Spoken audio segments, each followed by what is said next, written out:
49 fertility centre మీకు అందిస్తుంది కేవలం 899 రూపాయలకి ఫర్టిలిటీ అసెస్మెంట్ ప్యాకేజ్. టాక్సిక్ నిర్మాత పైన ఎఫ్ఐఆర్ నమోదైంది. అసలు ఏం జరిగిందో తెలుసుకుందాం. ఆల్రెడీ మనకి మీకు బాగా గుర్తుంటే సంక్రాంతి టైంలో సినిమాలు చాలా రిలీజ్ ఉంటే వీళ్ళందరూ కూడా 7వ తారీఖున ఫంక్షన్స్ చేసుకున్నారు, ప్రీ రిలీజ్ ఈవెంట్లు. నెక్స్ట్ డే యూట్యూబ్లో మొత్తం అవన్నీ చూడాలి అందరూ. కానీ ఇవన్నీ వీడియోలని పక్కన నెట్టేసి సడన్గా ఒక ట్రైలర్ సర్ప్రైజ్ చేసేసింది. ఏంటా అనుకుంటే టాక్సిక్.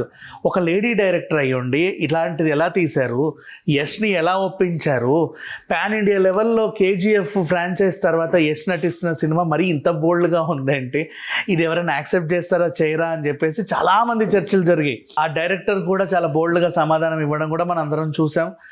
మహిళా కమిషన్ దీని మీద సీరియస్ అయ్యింది. ఏంటండి ఈ సన్నివేశాలు, సెన్సార్ ఏమైపోయింది అని కూడా చాలామంది మాట్లాడుకున్నారు. ఇకపోతే అంత అటెన్షన్ గ్రాప్ చేసిన ఈ సినిమా ఎప్పుడెప్పుడా రిలీజ్ అని చెప్పి అందరు ఎదురు చూస్తూ ఉంటే సడన్గా ఎఫ్ఐఆర్ నమోదు చేశారు పోలీసులు.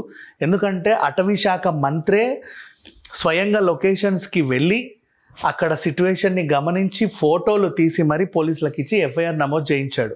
అసలు ఏం జరిగిందంటే కర్ణాటక సైడ్ చెట్లను నరకడం అంత ఈజీ కాదు, వాళ్ళ అడవులను బిడ్డల్లా కాపాడుకుంటారు. కాకపోతే ఏంటంటే కొంతమంది ల్యాండ్స్ని షూటింగ్స్కి ఇచ్చినప్పుడు వాళ్ళు సెట్లు వాడడానికి చెట్లను నరుకుతున్నారనే కంప్లైంట్స్ గతంలో కాంతారా మీద కూడా ఉంది. అయితే రీసెంట్గా ఒక ల్యాండ్ని ఈ షూటింగ్ కోసం ఆ ల్యాండ్ ఓనర్ ఎవరైతే ఉన్నారో, డీలర్ ఎవరైతే ఉన్నాడో వీళ్ళకి ఇచ్చాడు. ఇది సరిపోక ఇంకొంచెం వీళ్ళు పెంచుకొని ఆ ప్లేస్లో ఉన్నటువంటి చెట్లను నరికేశారు అనేది కంప్లైంట్. ఏ సినిమాకైనా ముందు యానిమల్ హ్యామ్, చెట్లని నరకొద్దు, పక్షులకి ఎలాంటి హాని చేయకూడదు, ఇలాంటి చిన్నపిల్లలకి ఇబ్బంది లేకుండా ఉండాలి, ఇలాంటివన్నీ కూడా మనం ముందే వేస్తాం. కాకపోతే ఇక్కడ ఏంటంటే అటవీ శాఖ అభ్యంతరం తెలిపింది, చెట్లను నరికేశారని. మీకు ఇంకా బాగా గుర్తుంటే కొన్ని సినిమాలలో ఇప్పుడు ఒక హీరో బండి మీద వస్తూ ఉంటే అతన్ని అడ్డుకోవడానికి చెట్లని బరబర ఇలా కోసేసి రోడ్డుకి అడ్డంగా పడేస్తారు. ఆ సీన్లు మీరు చూస్తుంటారు. యాక్చువల్గా చెప్పాలంటే అవి కూడా అభ్యంతరం తెలపాల్సిన సీన్లే. ఎందుకంటే చెట్టును నరకడం అనేది సినిమాలో చూపించడం యాక్చువల్గా ఈ మధ్య మరి ఎందుకో సెన్సార్ వదిలేసింది, కానీ ఒకప్పుడైతే సెన్సార్ చేసేవాళ్ళు ఖచ్చితంగా. సరే, మొత్తానికైతే ప్రజెంట్ వీళ్ళ మీద కేసు అయితే నమోదైంది ప్రొడ్యూసర్ పైన. ఇప్పుడు ప్రాబ్లం ఏంటంటే ఇదే ప్రొడ్యూసర్కి జననాయకన్ అనే సినిమా ఆల్మోస్ట్ 9th రిలీజ్ అవ్వాల్సిన సినిమా ఇప్పుడు కూడా 9th వచ్చేసింది. ఈ నెల కూడా 9th అయిపోయింది.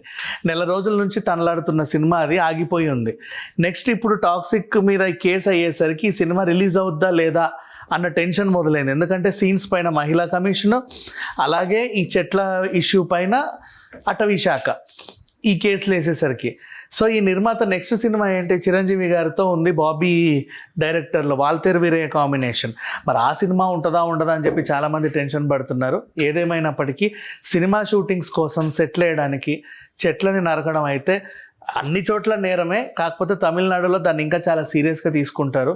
అందుకని చెప్పి సాక్షాత్తు ఆ అటవీ శాఖ మంత్రి గారే అక్కడికి వెళ్ళి తనే ఫోటోలు తీసి పోలీసులకు ఎఫ్ఐఆర్ చేయండి అన్న తర్వాత ఈ సినిమాకైతే కష్టాలు తప్పట్లా లేవు.